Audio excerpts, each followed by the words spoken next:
लगा हुआ पट्टा, ये किसने रख दिया होगा बीच में? यहाँ पर कोई छोड़ के चला गया है। इस पट्टे के ऊपर से अगर अभी गाड़ी निकल जाती तो दोनों टायर पंचर हो जाते, और इस तरीके से तो किसी की भी गाड़ी पंचर हो सकती है। हटा देती हूँ इसे यहाँ से। मेरी गाड़ी चोर! ये तो मेरी एक्टिवा लेके चला गया। इसका मतलब इन लोगों ने यहाँ पे पट्टा रखा होगा। क्या करूं?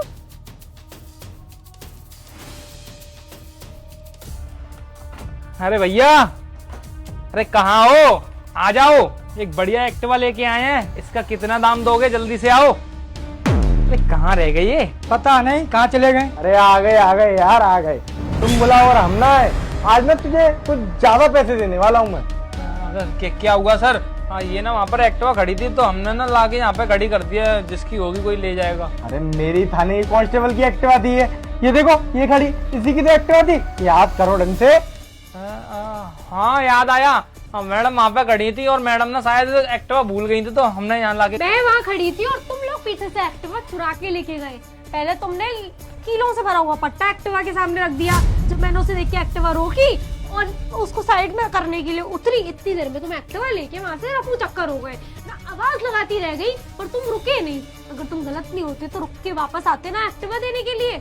बात कुछ ऐसी थी सर कि इनके भैया की ना तबीयत खराब थी तो हमें ना हॉस्पिटल जाना था, तो हमने सोचा कि यहाँ गाड़ी खड़ी करके जल्दी से चले जा रहे हैं, जिसकी होगी वो आगे ले लेगा। बेटा मुझे ना अच्छी तरीके से मालूम है कि तुम दोनों लूटमार गैंग के सदस्य हो, और तुम्हारी गैंग त्योहार के नजदीक आते ही सक्रिय होती है, क्योंकि तुम्हारी छोटी मोटी गैंग होती है, तुम्हें पैसों की जरूरत पड़ती है। त्योहार आते आते तो तुम लोग ऐसी ही चीजें करना चालू कर देते हो। और तूने यहाँ पे आके जो भी चीजें बोली है ना, जल्दी आ जाओ, पैसा दे दो, सारी चीजें मैंने सुन ली है। और ये दुकानदार जो ये गाड़ियां कटवाता था ना, इसको तो हमने अपनी गिरफ्त में ले लिया है। पर हम यहाँ पे बैठ के तुम्हारा इंतजार कर रहे थे, क्योंकि दिव्या की एक्टिवा भी तो तुम्हें दी थी हमने। सर माफ कर दीजिए ना, गलती हो गई। हम कुछ भी नहीं करते, जो हमारे ऊपर बॉस है ना वो सब हमसे ये करवाता है। और मैंने मना भी की थी कि मैं अभी ये काम नहीं करूंगा, तो धमकी देता है, बोलता तेरे परिवार को मार देंगे हम। तो सर हमें तो मजबूरी में करना पड़ रहा है, लेकिन मैं एक काम कर सकता हूँ, उनको ना मैं पकड़वा सकता हूँ। उनके सारे अड्डे पते हैं, सारे लोगों को जानता हूँ मैं, बस मुझे छोड़ देना। सर हमारे खबरी ने ना इन दोनों का पूरा पता हमें बताया था, और इनका खानदान का भी पता बताया था। और जितना हमें पता है ना, इसके खानदान में कोई है नहीं, और इसके खानदान में सिर्फ इसकी एक बहन है जो कि शहर से बाहर रहती है, और उसके बारे में किसी को नहीं पता है ना। अरे तुम्हें शर्म आनी चाहिए यार।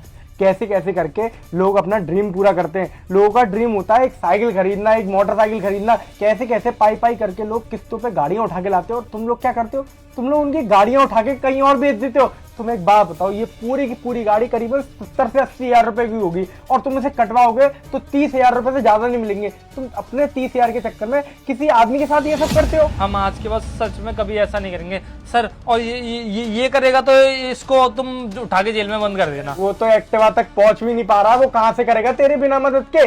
हाँ सर, पर आज के बाद हम दोनों ही नहीं करेंगे सच में। मगरमच्छ के आंसू आ रहे हैं ये दोनों। इनके ये आंसुओं में मत आओ आप, इनको लेके चलो थाने। वहाँ पे ले जाके ना अपने सबसे खूंखार कांस्टेबल छोड़ देंगे इनके ऊपर। जब वो डंडे बजाएंगे ना तो अपने आप बताएंगे कि कौन ये सब करवाता है या खुद करते हैं ये लोग। देखो दिव्या, हम इन्हें छोड़ देंगे, पर उससे पहले ना ये इतना लंबा हो रखा ना, इसको इतनी जितना बना देंगे तो ये दोनों कुछ कर ही नहीं पाएंगे। इन दोनों को ऐसी सेम टू सेम बना के फिर छोड़ देंगे इन्हें। सर छोड़ दो, माफ कर दो एक बार। अबे ओए, एक रैप्टा दिया ना तो सीधे पीसीआर वैन में जाके बैठ जाएगा। बहुत तेज पड़ता है मेरा। चुपचाप से ना दोनों जन थाने चलो।